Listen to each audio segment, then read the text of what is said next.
Teologia escolástica e Tomás de Aquino. Aí uma pergunta para vocês aí. Quem souber responder não precisa mais vir. Está dispensado. A pergunta, famosa pergunta: quantos anjos podem dançar na ponta de uma agulha? Não sabemos se essa pergunta realmente foi tratada pelos teólogos escolásticos, mas poderia perfeitamente ser. Porque o escolasticismo ele tem essa característica de propor perguntas assim, às vezes meio absurdas, né? Vamos tentar entender um pouco o que é a teologia escolástica. Teologia escolástica nada mais é do que a forma como a teologia era feita na Idade Média. Era uma técnica, uma maneira de se fazer teologia. Não foi sempre assim, isso aí foi uma invenção da Idade Média, fazer teologia dessa maneira. A teologia escolástica ela sempre se preocupa em ligar o seu estudo a uma filosofia. Então sempre há uma ligação forte da teologia com a filosofia. Historicamente, a filosofia grega mais próxima do cristianismo era a filosofia de Platão. Porque ela era mais mística, ela tinha elementos mais assim, próximos, vamos dizer assim, do cristianismo. Já um outro filósofo era bastante desconhecido no início da igreja, ninguém conhecia. Na verdade, ele acabou sendo conhecido muito por meio dos intelectuais muçulmanos, que tinham absorvido ele antes, que era o Aristóteles. E o Aristóteles, aos poucos, foi ganhando importância, e ele acabou, então, dando a principal base filosófica para a teologia nesse período. E ele é, então, importante para a teologia escolástica, a filosofia aristotélica. Para muita gente isso é muito estranho, porque Aristóteles nada tem a ver com a fé cristã. Ele tem uma série de pensamentos que não condizem com a fé cristã. Ele enfatizava, por exemplo, a eternidade do mundo, a mortalidade da alma, e ele não gostava nem um pouco da ideia de providência. Entretanto, os teólogos acharam que esse Aristóteles, a filosofia dele dava uma base para você sistematizar a teologia. Base essa que a Bíblia não dá, porque a Bíblia não trata de sistematização da teologia. A Bíblia não é sistemática. Nós sabemos disso. Ela não é dividida em capítulos por assunto, por subassunto. Não. Todos os conceitos estão misturados. E eles tinham essa preocupação com sistematização da teologia. Inclusive, já falamos várias vezes aqui, até a gente estava comentando sobre o livro O Nome da Rosa, e tem um filme, né? A gente estava falando que o filme, de repente, não é muito adequado para se assistir, por cenas ali que não são adequadas para cristãos. É um filme bastante antigo, mas a história do livro, principalmente, gira em torno de um monge que trabalhava o tempo inteiro para tentar se ver livre do segundo livro de Aristóteles. Era um livro que ele queria dar fim, ele queria que desaparecesse do meio da igreja. Certo? Então é interessante ali toda a ideia do Humberto Eco, lá o autor do livro O Nome da Rosa, de ter esse monge trabalhando para tentar impedir a filosofia aristotélica de invadir a teologia. Mas realmente ela invadiu, e toda a teologia escolástica ela é baseada na filosofia do Aristóteles. E ela tem uma metodologia própria, que é mais fácil da gente entender, que é o método dialético. Vejam bem, gente, Aristóteles ele é muito mais científico do que o Platão. Para o Aristóteles ele tem que enxergar mais as coisas, tem que pôr a mão. As coisas têm que ser mais fatos. O Platão é mais místico. Isso foi importante não só para a teologia, mas foi importante para o surgimento das universidades. No início, todo o estudo de qualquer assunto, ele era muito pessoal. O indivíduo sempre estava envolvido naquilo que ele estudava. Com a filosofia aristotélica, começa a haver um desprendimento. Eu não tenho nada a ver com o que eu estou estudando. Eu estou estudando os fatos. A minha pessoa, não interfere em nada. Eu só vou analisar os fatos como eles são. Isso, até hoje, é verdade nas universidades, certo? As universidades surgiram dentro da teologia escolástica. Esse é o tempo em que surgem as universidades. exatamente nessa época. Né? Não é à toa que você pega uma tese de doutorado e é aquela chatice, ninguém consegue ler. De tão chato que é. Por quê? Porque é uma coisa morta, sem vida. Não há envolvimento nenhum da pessoa. Isso vem lá do Aristóteles. Isso vem do escolasticismo, certo? A origem toda está aqui. A origem é, por incrível que pareça, é a teologia. A teologia de um determinado período. O método nessa época era o método dialético. Como é que é? Não é difícil de entender, não. Método dialético. Todos os trabalhos científicos naquele tempo, todos os trabalhos teológicos tinham que ser feitos por esse método. Ele é simples. Não de fazer, ele é simples de entender. Você propõe uma pergunta, por isso até nós começamos ali com uma pergunta, então sempre o tema começa com uma pergunta, e aí são colocadas duas respostas contraditórias. Dois argumentos, um a favor, outro contra, ou numa direção, o outro na outra direção. E aí são alistadas opiniões de expoentes, de autoridades, para cada um dos pontos. Então, por exemplo, você podia escrever, usando o método dialético, você podia escrever, começando com a seguinte pergunta: o mundo é eterno? E aí, para dizer que o mundo é eterno, você pega Aristóteles. Para dizer que o mundo não é eterno, você pega a Bíblia. E aí você alista todas as opiniões a favor de Aristóteles e todas as opiniões a favor da Bíblia. E aí você faz uma conclusão. Era assim que todos os trabalhos eram feitos nessa época. Se você fosse um aluno de uma universidade, você ia ter que se esperava que você fizesse o teu trabalho lá da tua faculdade, tinha que ser feito nesse modelo, usando esse método dialético. Certo? Vamos falar de alguns teólogos escolásticos. Primeiro, Anselmo. Anselmo foi bispo da Cantuária, na Inglaterra, mas ele era italiano. E o Anselmo, ele tem umas contribuições bem importantes na teologia, tá? Esse sujeito aí é importante para a teologia. Ele escreveu um livro chamado Proslogium. Nesse Proslogium ele começa por essa ideia: creio para poder entender. Então eu parto da fé. Primeiro eu creio, porque eu creio nas verdades da palavra ou nas verdades da igreja, e dali para frente eu uso a razão para entender melhor aquelas verdades, né? Não jamais para questioná-las, mas para aprofundá-las, certo? Ele é o criador. Ele é criador não, porque já existiam essas ideias, mas ele é o primeiro a apresentar com mais clareza os argumentos cosmológicos da existência de Deus. Sempre partem da criatura para o Criador. Então, um exemplo, não é difícil de entender não. São vários argumentos, né? O Tomás de Aquino depois vai fazer isso de novo, com mais capacidade, porque o Tomás de Aquino realmente é um expoente. É um grande, intelectual, é o maior dessa época. É o maior da teologia escolástica, por isso que a gente está citando ele ali separado.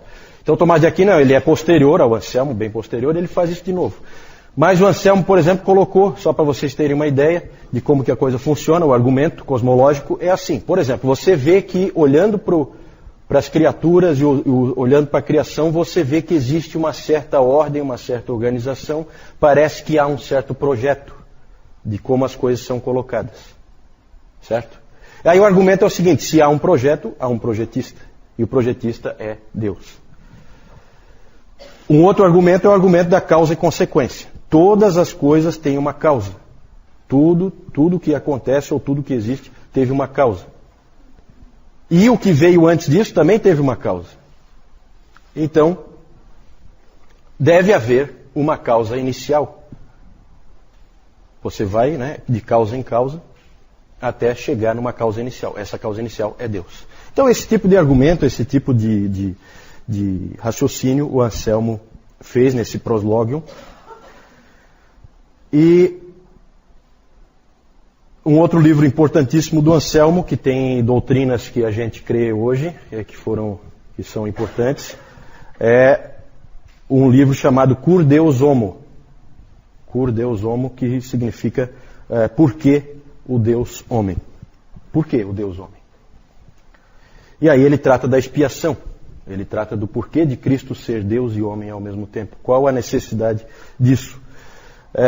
E lá ele então estabelece toda a doutrina de que a morte de Cristo é substitutiva em nosso lugar para pagar uma dívida para com Deus, uma dívida de pecado que nós temos para com Deus. Gente, havia muitos outros pensamentos nessa época, né? Um comum era acreditar na expiação como um pagamento de uma dívida para Satanás. Então você pagava para Satanás. Esse era um outro pensamento da época. E o Anselmo não, Anselmo estabeleceu que não, é uma dívida para com Deus. Só que tem um problema. O homem então precisa pagar porque ele é o devedor e ele é o pecador. Só que só Deus é santo, puro, sem pecado e é infinito, a dívida é infinita. Porque foi feita contra um Deus infinito, o pecado foi contra um Deus infinito. Então, o que acontece? O homem tem obrigação, mas não tem habilidade. Deus tem habilidade, mas não tem obrigação. Então, precisava haver a figura do Deus homem, que fosse ao mesmo tempo Deus e ao mesmo tempo homem, o único capaz de pagar a dívida. Porque daí nele está a obrigação e nele está a habilidade. Certo? É mais ou menos isso, né? Claro que é muito mais elaborado, aqui eu estou dando um resuminho para vocês, né? Mas o Anselmo sempre creio para poder entender. Num outro lugar, na França, que isso aqui é na Inglaterra, na França, em Paris, um sujeito chamado Abelardo, uma figura única também na história da igreja, um indivíduo enigmático, um indivíduo brilhante, um sujeito que era um superastro, simplesmente um superastro no seu tempo. Todo mundo conhecia Pedro Abelardo. O Abelardo, ele era considerado o debatedor invencível. Ele vencia qualquer pessoa em qualquer assunto num debate.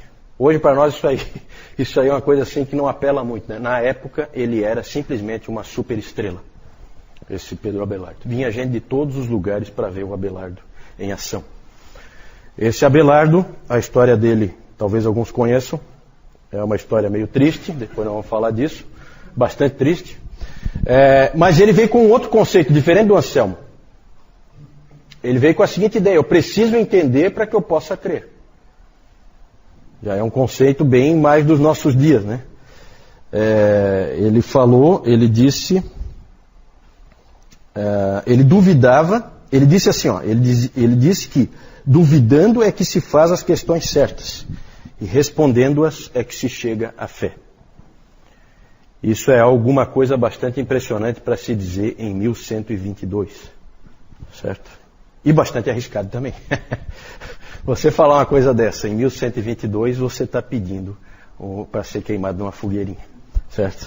É isso aí que você está querendo. E esse tipo de abordagem certamente o colocava em apuros. A vida de Abelardo é uma vida cheia de agruras. Ele escreveu uma autobiografia. Para vocês terem uma ideia, o título da autobiografia dele é História de Calamidades.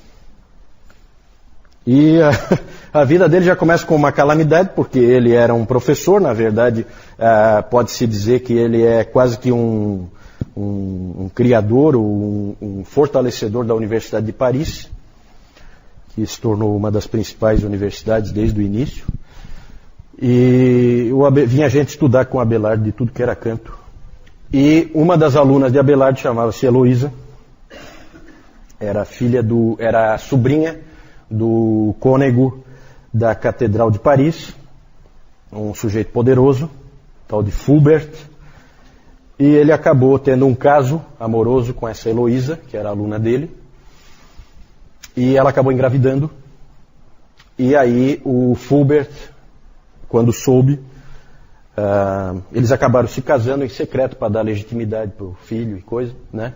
Mas o Fulbert não quis saber. Contratou os capangas invadiram a casa do Abelardo e castraram o Abelardo. Certo? Só isso.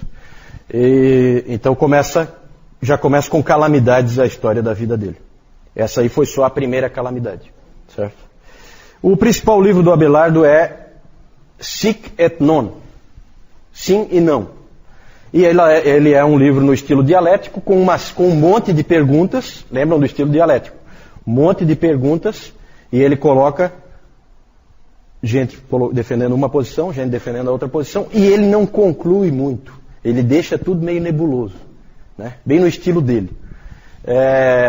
Hoje isso aí é uma coisa moderna para se fazer, né? Você não conclui, você deixa assim, aberto e tal. No tempo dele, isso aí gerava confusão. Ele continuou a vida inteira jurando ser fiel à Bíblia e à igreja, escrevia sempre, se correspondia sempre com a Heloísa. A Heloísa se tornou freira, ele se tornou monge, né? É uma história assim de amor platônico, os dois sempre apaixonados um pelo outro, sempre se correspondiam, e ele jurou para a Heloísa que ele era sempre fiel às Escrituras, apesar de parecer que não, muitas vezes, né? Ele, inclusive, escreveu numa das cartas: eu jamais serei um filósofo se isso significar falar contra São Paulo. Eu jamais serei um aristoteliano se isso for separar-me de Cristo. Então, isso ele falou para a Heloísa, garantindo para ela que ele permanecia firme. Só que, na verdade, parecia que ele fazia sempre o contrário, que ele, na verdade, atacava, assim, o ensino de Paulo e que ele era um aristoteliano ferrenho, sim. Acabou morrendo sozinho e sem amigos em um mosteiro em Cluny, em 1142. O próximo, Pedro Lombardo. Esse cara escreveu os 4 livros das sentenças. Então é muito comum esses livros de sentenças na Idade Média, porque é exatamente isso que os caras fazem nos livros. Por causa do método dialético, eles copiam sentenças, citações, frases de outros autores, um monte de cópias de frases de outros autores. O que o Pedro Lombardo fez foi escrever esses 4 livros das sentenças, que eram essas frases colocadas de uma maneira, frases dos pais da igreja, frases de tudo, filósofos, frases de tudo que é fonte, colocadas de uma maneira sistemática. Certo? Por capítulos. Assunto tal. Agora, né? Na verdade, esse livro, 4 livros das sentenças, é o livro de teologia da Idade Média. Para você ser um teólogo na Idade Média, você precisava dominar esse livro aqui, né? O Alistair McGrath disse que esse é um dos livros mais chatos de se ler que já foi escrito. Pode até ser, mas que era o livro de teologia que todos tinham que conhecer, era. O Calvino cita o Pedro Lombardo umas 100 vezes, mais ou menos. Mas jamais favoravelmente como ele fazia com Agostinho, né? Ele não era tão bonzinho com esse Lombardo, não. Uma frase do Calvino que tem referência ao Pedro Lombardo. Quando Agostinho clareia algum ponto, Lombardo trata de obscurecê-lo. E se há algo minimamente contaminado em Agostinho, e o Agostinho tinha bastante coisa contaminada, e o Calvino sabia disso, então ele fala, e se há algo minimamente contaminado em Agostinho, Lombardo o corrompe completamente. Então, não é muito amigável, né, a maneira como ele coloca. Vamos falar do próximo. Tomás de Aquino. Vejam que ele é posterior, né? Ele vem bem depois, mas ele é o grande expoente da teologia escolástica e, sem sombra de dúvida, o principal teólogo católico romano de todos os tempos. Certo? Ainda hoje é. Quando nós falamos sobre os séculos de destaque de cada um dos grandes ramos do cristianismo, nós falamos que o século IV é o século principal para a Igreja Ortodoxa Oriental. Nós falamos que para o protestantismo é o século XVI. E nós falamos que para o catolicismo romano é o século XIII. Não por causa do século em si, mas por causa de quem viveu nele. Certo? Tomás de Aquino. Quando menino, ele era apelidado pelos colegas de o boi mudo. O boi mudo. Porque ele era um menino muito... Sabe como é que é gurizada no colégio, né? Então eles não perdoam, né? E aí ele parece que ele era muito grande e ele era sempre quieto, nunca falava nada nessa época, né? Então ele era o boi mudo. Hoje ele é conhecido como Doctor Angelicus, título que ele recebeu na Igreja Católica, o principal teólogo do catolicismo. O principal livro dele é esse aí, Summa Theologiae, que quer dizer sumário da teologia, certo? Então é um resumo, sumário aí, um resumo da teologia. Na verdade, se você pega hoje esse livro, vai numa biblioteca e você vai ver, ele é em diversos volumes, certo? Esse sumário, não sei que raio de sumário é esse. Ele disse que esse livro ele escreveu para iniciantes em teologia, certo? Então são diversos volumes, nas versões modernas hoje são mais de 4.000 páginas, certo? Mas é para iniciantes em teologia. Então, tá, Moisés? Para tu fazer um cursinho aí, né? Na verdade são 512 questões, sempre usando, né, o método dialético, certo? E ele vai trabalhando aquilo com extrema sistematização, né? Falou em teologia sistemática, falou em Tomás de Aquino. Um indivíduo extremamente capaz. Essa aí é a grande obra dele. Ele completou essa obra em 1272. Quem lê a Suma vê um exemplo de teologia escolástica. Ela é totalmente impessoal e monótona, certo? Porque é assim o estilo, né? Lembra lá da tese de doutorado? É aquela chatice ali. Depois, quando a gente vai ver Lutero e Calvino, é completamente diferente. Você lê um Lutero, aquilo é uma coisa viva, chega a pulsar na tua mão. É totalmente diferente. É uma quebra com essa teologia aí, certo? É a vida ali. Isso aqui não tem vida nenhuma. É uma coisa morta. Então, a teologia escolástica sempre tem essa característica de uma coisa meio morta. O Lutero dizia que só a experiência faz o teólogo. Para ele, você tem que viver para ser teólogo. Depois nós vamos falar do Lutero. Estamos chegando, né? Domingo que vem nós vamos falar do Lutero. O Lutero alegava que a teologia de Tomás de Aquino era desprovida de vida. Ele admirava a vida cristã do Tomás. Não gostava da teologia, mas admirava o homem Tomás de Aquino. Lutero era professor, né? Você tem que lembrar disso. Ele era professor. Então, para os alunos dele, ele contava que toda vez que o Tomás de Aquino era elogiado, e ele era sempre elogiado, porque ele era simplesmente um gênio, ele fazia o sinal da cruz debaixo da batina por causa do pecado do orgulho. O Lutero sempre contava essa história. E ele contou pelo menos 5 vezes, ele contou uma história nos livros em que ele escreve, Lutero, em que ele dizia que Deus apareceu para Tomás. Isso é uma história, né? Deus apareceu para Tomás e disse para o Tomás o seguinte: escreveste bem sobre mim. Que recompensa gostarias de ganhar? E a resposta do Tomás: somente tu mesmo, Senhor. Então esse aspecto do amor de Tomás de Aquino com Deus, que é isso aí Lutero admirava. Para Lutero, Tomás é um exemplo de como um grande homem pode estar completamente enganado no que ele pensa. É assim que Lutero via Tomás de Aquino. Em 6 de dezembro de 1272, o Tomás simplesmente parou de escrever a Suma. Ele não terminou a Suma. Questionado, ele tinha escrito já inúmeros livros. E ele não tinha 50 anos de idade ainda. E ele estava parando de escrever a Suma, sem terminá-la. Aí, claro, as pessoas em volta dele perguntaram para ele: mas por que você vai parar de escrever? Você tem que continuar, você é obrigado a continuar. Aí ele disse que ele não podia continuar porque ele sentia que tudo que ele tinha escrito era palha. Como eu disse, Tomás é o principal teólogo do catolicismo romano e é admirado também por alguns protestantes, como John Gerstner, como R.C. Sproul. Eles admiram também o Tomás de Aquino, apesar de evidentemente não concordar com ele em tudo. O Lutero admirava ele, como já falei, como cristão, mas não como teólogo, e o Calvino praticamente ignorou Tomás. O Francis Schaeffer fez duras críticas ao pensamento de Tomás de Aquino.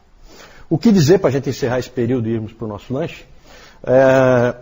O que dizer do escolasticismo? O que tem de bom? Trouxe coisas boas e coisas ruins, como sempre. O que tem de bom? Bom é a centralidade que ele deu à teologia. Nessa época, uma universidade, certamente, ela teria o departamento de teologia bem no centro da universidade. Todos os outros departamentos são secundários, são de segunda linha. O principal é a teologia. A teologia é a coisa mais importante que existe. Isso o escolasticismo enfatizou bem. O que isso fez? Fez com que os maiores gênios que havia naquele tempo, todos eles fossem teólogos. Certo? Levou eles para a teologia. Isso, evidentemente, impulsionou a teologia. O problema é que a teologia se distanciou das pessoas. O professor Calhoun diz que é uma grande época, essa época aqui, na teologia, mas é uma época muito fraca na pregação. Não existem pregadores. Isso faz com que o que os teólogos estudam não chegue às pessoas. Isso é sempre um problema na igreja. Não adianta nada você ficar lá com uma coisa árida e que acaba não chegando nas pessoas. Então esse foi certamente um problema. É uma coisa que fica longe do homem comum. Um pensador do fim da Idade Média comparou os escolásticos com médicos que depois de estudarem a medicina e se prepararem e estarem prontos para curar as pessoas, eles então se sentam e ficam conversando enquanto as pessoas morrem de peste negra. Certo? Era assim que ele via os teólogos escolásticos. Um aspecto interessante, já que no início eu pus aquela pergunta de quantos anjos podem dançar na ponta de uma agulha, esse aí a gente não sabe se houve esse debate, mas um debate que houve, para vocês terem uma ideia, da aridez e da perda de tempo que às vezes o escolasticismo tinha, é um debate que ocorreu numa universidade da Bélgica, em 1493, já bem depois disso aqui, em que a pergunta, método dialético, sempre começa com uma pergunta, a pergunta era a seguinte: 4 orações de 5 minutos, tá? Valdir, depois para você pensar aí, depois do intervalo o Valdir vai nos dar a resposta. 4 orações, no método dialético, tá? Então você pergunta aí para o Newton, para o Moisés, o que é que eles acham, daí você escreve, né? Depois você traz uma conclusão. A pergunta é a seguinte: 4 orações de 5 minutos em 4 dias consecutivos tem mais chance ou menos chance de ser respondido do que uma oração de 20 minutos?